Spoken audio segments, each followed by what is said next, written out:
Warning, this podcast contains spoilers. Warning, this podcast contains spoilers.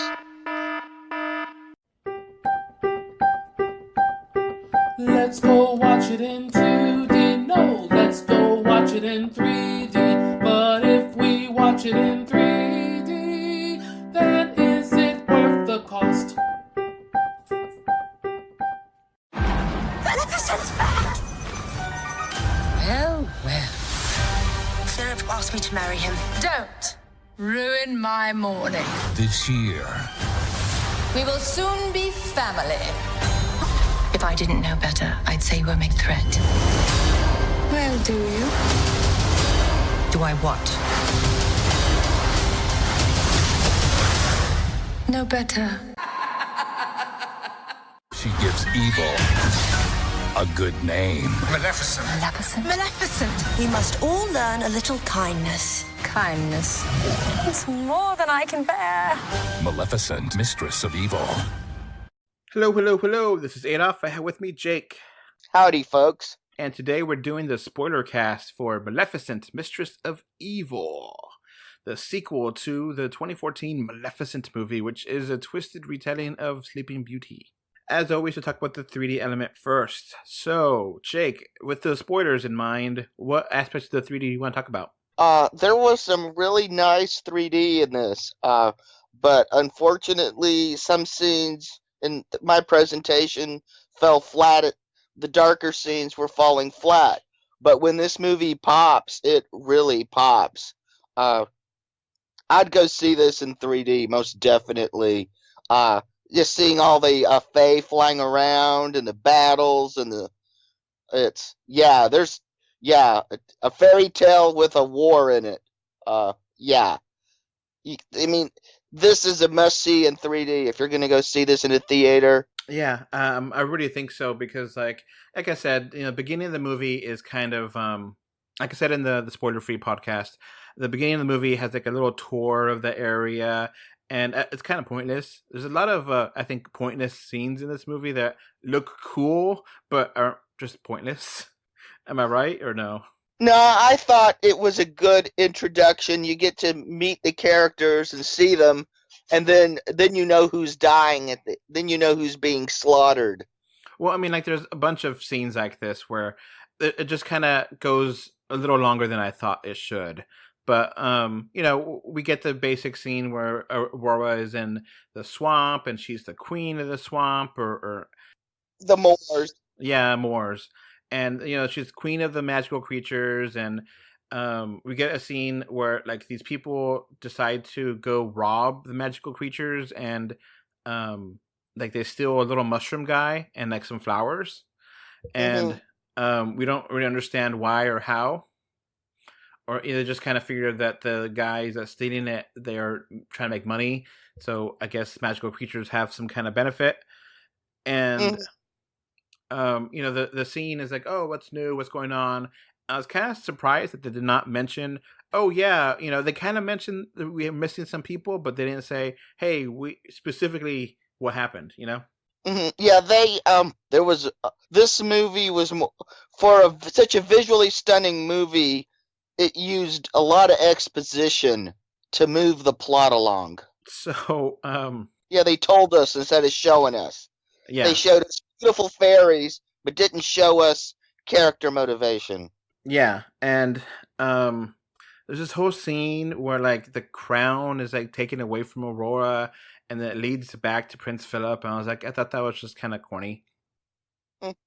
Yeah, it's just a fairy tale trope. And, Prince Philip proposes, and it's like, oh, we have to tell our parents. And, you see that the little, that there's a witness to their, the raven. The raven that is Maleficent's raven, right-hand raven guy. Who actually has more screen time in this movie than Maleficent. Yeah. So yeah, this movie. Yeah, he's in this movie more than Angelina Jolie. It was great because he had he was one of the best parts of the movie. He wasn't in the first one that much, but he's like all over this movie. Angelina Jolie looks younger in this movie for some reason than she did in the last one. It's Yeah. like, what? How does that work? Okay. Yeah.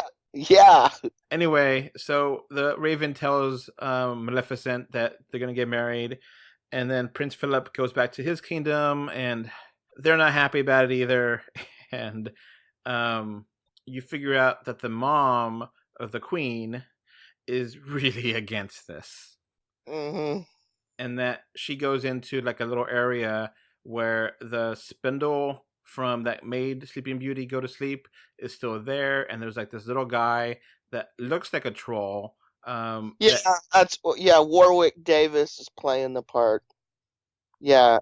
He's using these fairies, the magical creatures, to make potions or something. Yeah, weapons of mass destruction, basically. Yeah, we'll get back to this character later, but yeah, he's pretty horrible. Yeah.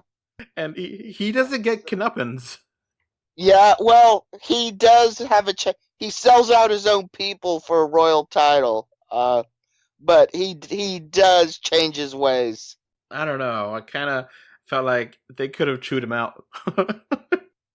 They should have turned him into a goat too. Right? At the very least, he's a war criminal, for God's sake. Yeah, exactly. I mean, he's a genocidal maniac. I mean, at the end of the day, he's the one that probably killed, hundreds, if not thousands of their own kind. Yeah, exactly. Mm-hmm. So he's like basically this version. Wonder Woman had Dr. Poison. This is basically that Dr. Poison of this. Basically, Dr. Mangala. So yeah, and Maleficent is not too happy, but she's being supportive. Aurora talks her into it. Like, we're gonna be invited to the kingdom. I want you to make a good impression. Here is this rag to put over your horns to not scare people, which I thought was just kind of messed up. I'm sorry. Yeah, I was like, what? And I'm like, oh God, this is going to be one of those messages. Oh God, they're going to ham fist a message like they tried to do with the Addams Family. Oh no. Yeah, I was like, okay, is this going to be one of those things that you have to change yourself to be okay? And it's like, I thought it just kind of, that little thing with if you put this in your thing, she has giant wings, for God's sakes. Yeah, that we don't know how she got them back after having them cut off in the first movie. They never addressed that. In the first movie, they mentioned that at the end, that she grabs them and then somehow they get put back on her body. It just all happens like within 5 seconds. So if you may not remember it, but I saw it and it still seemed weird. But yeah. Okay, so they half-assed an explanation. So I'll let it go because there's just no use in fighting. So yeah, it's like, okay, we're gonna get into this, have this thing where the mother-in-law and the two families join, and then like Maleficent goes and like makes a bridge to cross the river to go into the kingdom, which is like, did they have one? Do they really need to do this? But it looks cool. I'm sure they don't have a bridge to the Moors because it's another country, B, they don't like the Fae folk. So yeah, and then everyone in town's like terrified. Like, you would think the king would be like, "Hey, these people are coming over. You should know and treat them with respect." But no, they're all terrified and like have weapons out ready for them. Yeah, and Angela Jolie is like, humans are so funny. And they have a scene where like they're meeting the parents and they have like a dinner, and I was like, I actually like this. Yes, the dinner. I mean, this is anybody who's ever had to eat Thanksgiving dinner with relatives they can't stand. You're probably going to get a PTSD flashback. Not that I would know from personal experience. Cough, cough. It kind of reminded me of the awkward dinner scene in Shrek 2 where like, they're meeting the parents and the kingdom, and it's a really good scene. I thought this was like one of the better scenes in the movie. Mm-hmm. Yeah, exactly. It really captures the awkwardness of people who hate each other eating dinner. Like I said, it just reminded me of a whole bunch of awkward Thanksgivings. And so like the cat is there and it's like bothering them, and and honestly, you should have your animals in control. The cat like jumps and like is about to attack Maleficent and the guy, and it's just like, no, she's in the right. You should put if the cat or the dog is jumping around, you get them, put them outside or another room. You have guests over. I think that's legit. Yeah, that's an old Disney trope of the evil cat. Yeah, I think Walt Disney did not like cats because they were usually villains. So, they're trying to eat, and there's like a chicken, and then it's awkward or like a hen, and like the guy is like, oh, I guess he's gonna eat his own kind. Yeah, exactly. Yeah, because Maleficent points that out to him and laughs, kind of. Cannibalism. Joel. And, there's like well, she can't eat it because yeah, I'm like going, this is a royal family. Why aren't they eating with silver? Which exactly. You know why they make flatware out of silver? Because of because a lot of disease and stuff, the silver eliminates and makes it healthy. That's why they used even the poor would try to use silver to eat with. So it's obvious the whole reason they had iron there is being the passive aggressive, being nasty hosts. Like I said, this reminded me of awkward Thanksgivings. Just being outwardly prejudiced against, Mm-hmm. Oh yeah, I forgot, Yeah, that's kind of like the cousin that has a peanut allergy, and you make Snickers pie. So yeah, but yeah, it made sense in the context of this movie.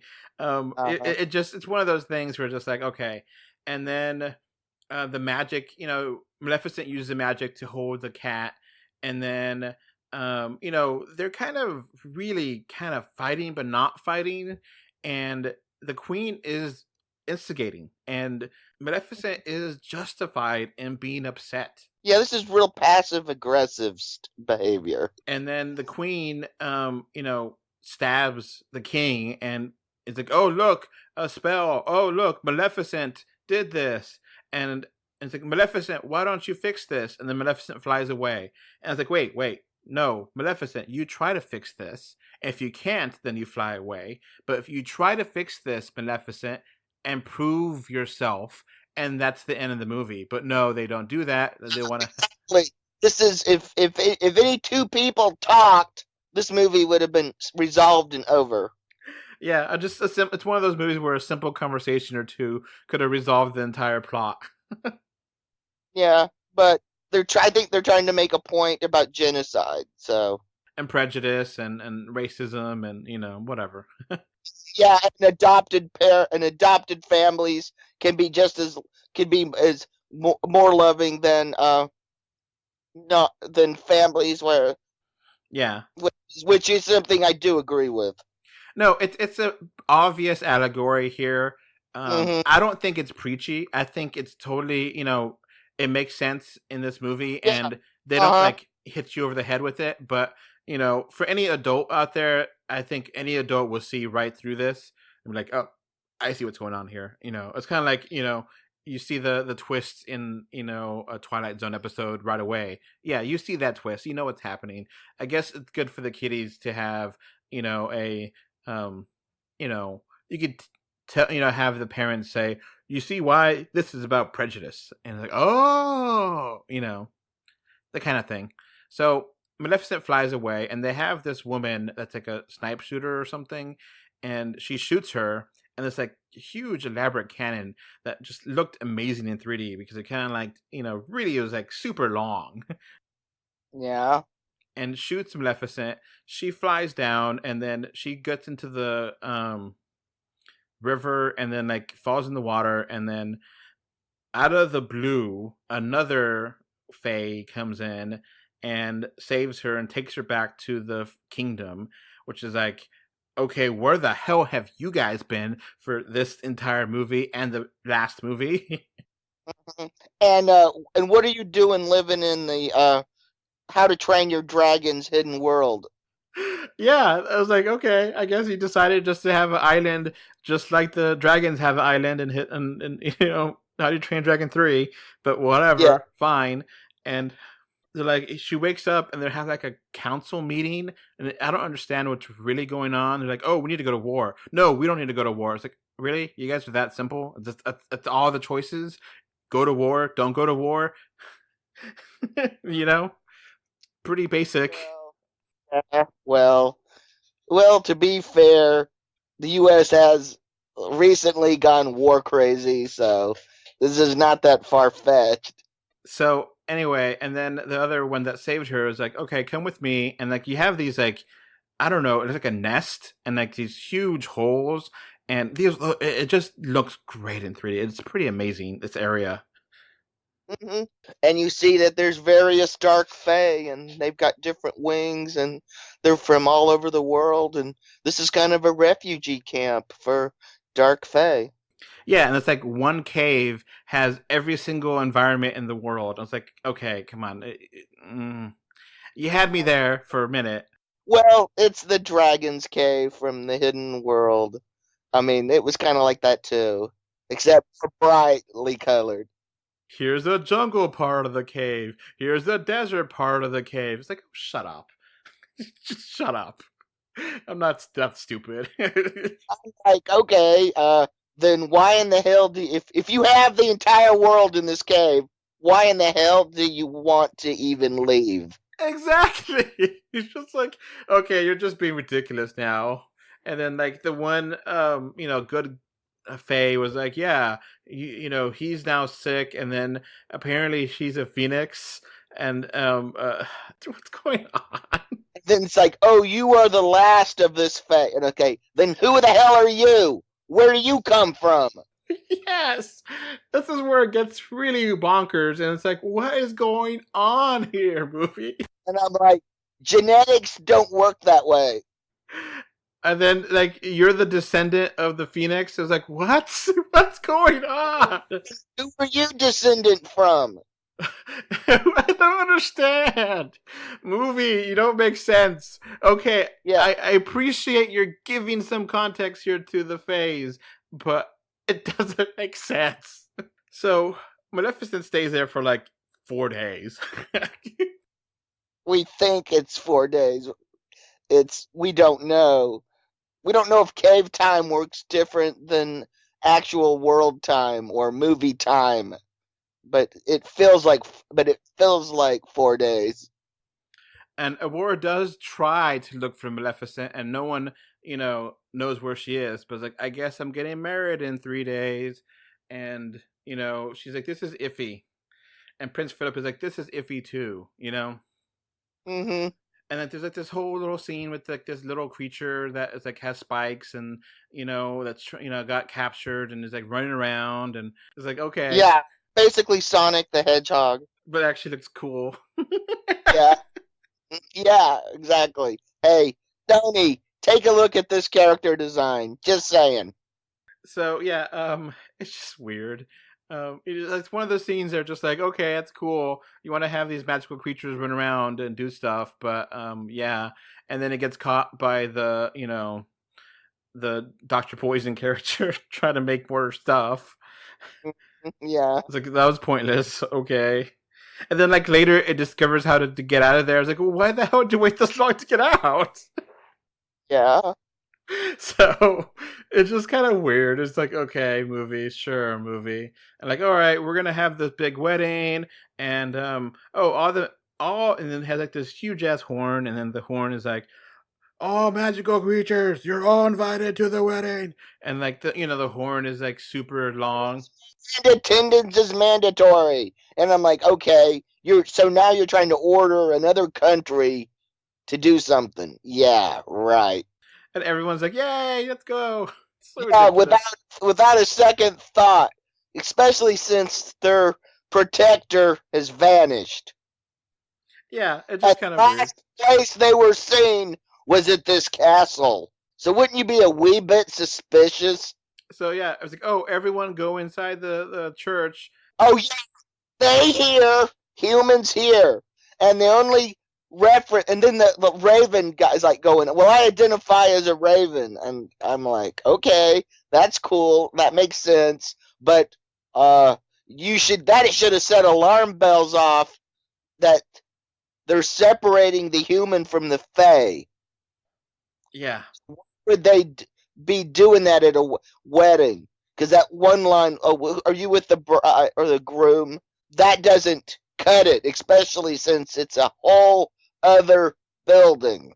Yeah, and like, there's nothing else going on in that room, so they're just like waiting. It's like, I guess nothing's gonna happen here. I don't know what's going on. And then they shut the doors, and they have the woman that was the sniper there, and she's playing the piano, and like one of the keys in the piano is a smoke bomb that's made from this part got really damn dark. Yeah, it's what's called the tomb blooms. Because when Fae die, they come back. They bloom as a flower. So I think it's just some kind of the cycle of life. So they were using them the smoke was made to make a poison to kill them. And when the Fae die, they turn into flowers. Yeah, and it's just like, yeah, that's just really dark if you're paying attention. Little kids may not like totally get freaked out here. Maybe the little kids will, but like it just is kind of disturbing when you really think about it. Yeah, this is genocide. And yeah, they're using basically, to put it back to human terms, they're like using bone dust to kill other people. It's like, okay. And iron mixed into it too. Yeah, and so then she has to play the musical songs, but then the point is like, okay, you're killing all these people. All these things are either getting flowers on them or exploding, which is like, I guess Disney, like we paid a lot of money for Infinity War, Avengers Infinity War dust. We're gonna damn use this. Mm-hmm. Yeah. So like they're just getting slaughtered in this church, and like I was like, okay, and then it just pans to another scene. I was like, wait a minute, what happens there? And why doesn't this woman just keep hitting the key with the poison and just kill them all and just walk out? Why does she have to play this whole musical tune? That's why it's just so ridiculous, Mm-hmm. Unless it's some sort of thing. Oh, we can't let the humans know that we're killing all the Fae. The humans weren't paying attention, so what does it matter? Yeah, exactly. They could have had some kind of explanation that, it needs time to regenerate the mechanism, to explain why you just don't hit the shift key 100 times in a row and then everyone's dead. That's it. Mm-hmm. Yeah, they had exposition for every other little plot point. They could have had exposition for that one too. I was like, okay, whatever, movie. I'm kind of enjoying it. It's just so ridiculous here. Yeah, it's a movie's got a movie, so. And Aurora kind of conveniently finds the secret passageway to the troll guy who made all these things, and like, you're horrible. And he's like, well, he just kind of shrugs, and then that's it. And it's like, dude, oh, I'm a nobleman.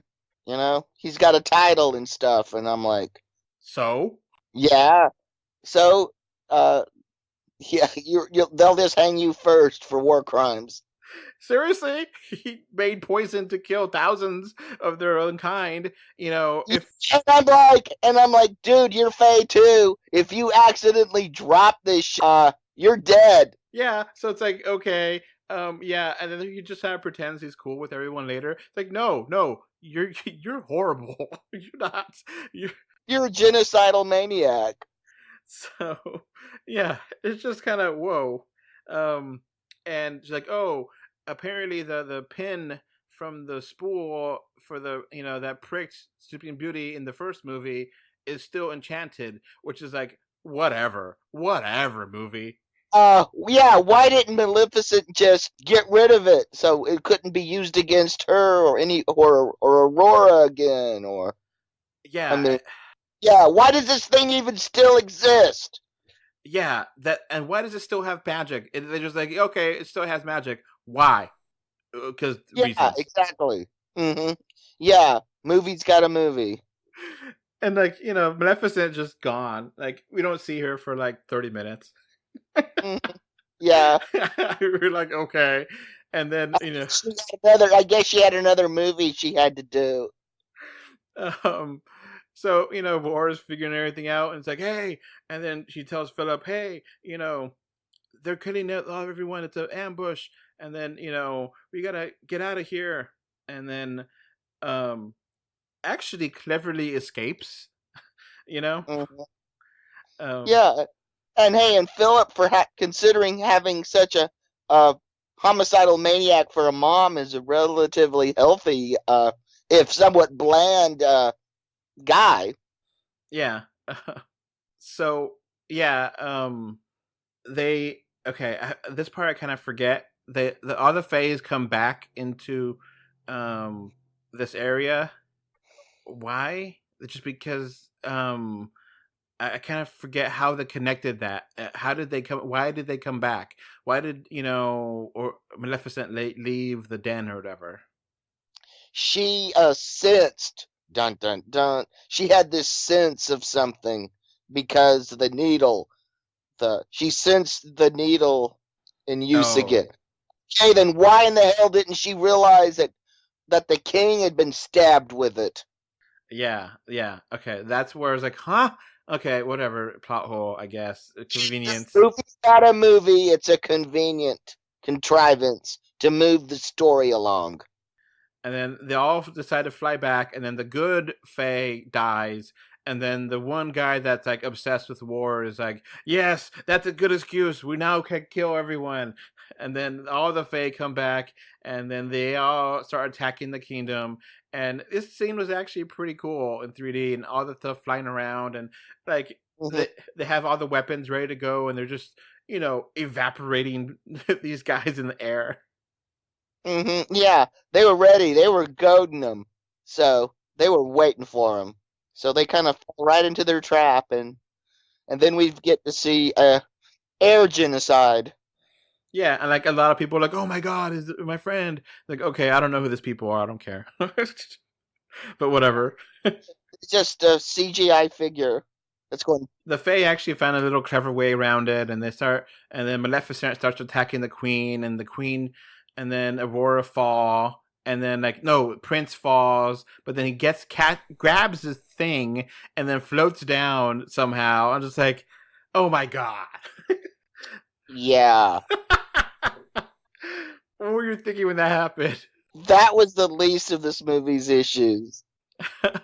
And I was howling at when the prince had the sword to the Fae's throat, and he's burning his throat, and says, "I will spill no Fae blood." I says, "Look like you're doing pretty good already." Yeah, and then Maleficent was like, "Oh, okay, he's not a bad guy anymore. Cool. I don't have to, attack him. Okay, cool. Let's attack the Queen." And then the Queen, somehow survives, and then Maleficent turns her to a goat, which is like, okay, I guess. Goes into this speech about how when she was little, blah, blah, blah. And then I'm like going, okay, whatever. Exactly. Goat. The whole show instead of tell, and Raven guy gets turned into this, what the hell? I still don't know what in the hell he was supposed to be.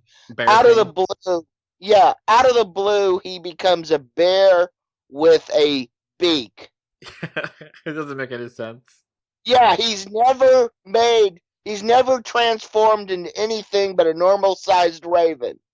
Then all of a sudden, Maleficent shows up again, and all of a sudden he turns into this bear-bird hybrid. Like, he hulks out, too. Like, he could transform, he just never did before. It's, ridiculous. I'm like, what the hell? And then we get back into the church, and they're still, fighting. It's like, did he kill everything in here already? Damn, your shit isn't working very well. I mean, your genocidal poison gas is kind of inefficient. I just kind of assumed everything would be dead by the time you got back to that church. Yeah, exactly. I mean, damn. So, yeah, and then they're like, okay, we figure out everything's going on now. War over. And Queen is a goat, so we don't have to worry about her. And the little guy that made all the poison, he's here, he's happy. Let's just kind of forgive him. He's like, no. No. Yeah, really. And King is like, well, hints that they don't want the queen back. Hey, personally, I would have told the chef, to serve goat at the wedding. But hey, that's me. Yeah, and just like, okay. Oh, we still have a wedding to plan. Let's have a wedding now. All magical creatures together and all humans together. This time they were all kind of intermingled together, so it's like, okay, if anybody's going to poison anybody, you're going to get everybody. So, yeah, it's a mess, but I like it. This is this a fun train wreck that's trying to say some stuff and succeeds in some of it, and some of it's a little ham-fisted, but I wish it was more high camp, but it is what it is. It's an interesting movie. Oh, and then Maleficent dies. Yeah, and then comes back as, I think, a phoenix, but sure looked like the dragon in Sleeping Beauty. Yeah, I was like, okay, I guess she's a... And then, like, I was actually shocked by the death, and I was like, okay, this is actually kind of cool. I'm going to give this movie credit. And then it comes back. I was like, oh. Okay, well, at least it back as a werebear raven. That one scene where she turns into dust because the poison hits her was like, oh, yeah. That looked so damn good in 3D. Mm-hmm, yeah, she sacrifices herself to save Aurora. And like, I told you before that they use Avengers Infinity War dust in this, and it's like, yeah, they're using every bit of, they recycle this from Infinity War. I know that for a fact. It looks exactly the same effect. Oh, and go watch Alice in Wonderland. You'll notice the castles, how similar they look. No, I hate Alice in Wonderland movies. I hate them so much. I don't want to see that again. Okay, and was it me, or was Michelle Pfeiffer kind of doing her best Nicole Kidman in this movie? Yeah, it was just ridiculous. And so yeah, they have the wedding, and the wedding is like, okay, and then we're all living in happiness and everything's fine. Oh, wait. There's the blue fairy that sacrificed herself eventually to get into the organ to stop everything, which is admirable. Yeah, to plug up the organ. But it's like, couldn't someone else do something? And then, like, it was kind of hazy. Did she die or not? Because they kept changing the wedding dress color. I was like, come on, movie. Yeah, it was funny when they did it in The Horse of Another Color. So then they decide, blue is a tribute to our Faye that sacrificed herself. Now, were those three same actresses in the first one? They seemed similar looking, but I don't know if they were the same voices. I don't know. I don't know either. So yeah, it just wraps up, and it wraps up kind of cleanly, which is what you expect from this. And the king is like, yes, I'm back. Something woke me up. It's like, okay, I guess Maleficent being dead finally broke those curse. Maleficent finally does what she should have done in the first movie, is break the curse and destroy the spindle and the needle. Which you would think the curse is independent from the hardware. It's just a software, kind of thing. Once the software is off, the hardware is still the same, Yeah, but this is analog technology, so who knows how it works. But yeah, that's what I was, it's just like, okay, I'm just thinking like that, where, okay, if the knife is cursed, well, if the curse is gone, the knife is still a knife, Yeah, whatever. exactly. You can still use it to butter bread and, cut stuff. So it's just whatever. The whole part of the spindle and whatever. The dad waking, and then they all live in harmony, and prejudice is over, magical people, and everything's fine and dandy, and the kingdom, which was scared to the magical creatures, are now okay with them, which is not. But I mean, they're the king, so I guess they can't really do anything. I don't know. Yeah, so basically they've been annexed, and they said, "Oh, we won't kill you anymore, Yeah, but you're now part of our kingdom." it's just weird. It's a weird movie if you really think about the deeper things in here. It gets really dark and really out there, and it's like the one thing about Maleficent is that I appreciate that the whole live action remake, this series is really out there.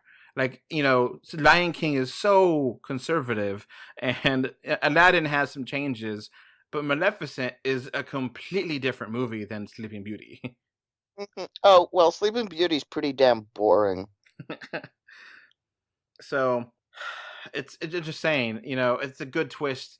It's a good way of they did this, and I appreciate that of Disney being able to go dark and go weird and have, you don't have to be super duper copy and paste of the original movie. We could, change things up, which I appreciate that. Yeah, this movie really tried to do something different, and I thought it succeeded a lot more than the first one. Like, I'm surprised they actually took a chance and did another one. Yeah, I'm kind of surprised too, and I kind of feel about the same for both. There's a kind of a boring middle, and it's all right. I'm not gonna really want to watch this again unless I watch it in 3D, because 3D, I really love the 3D.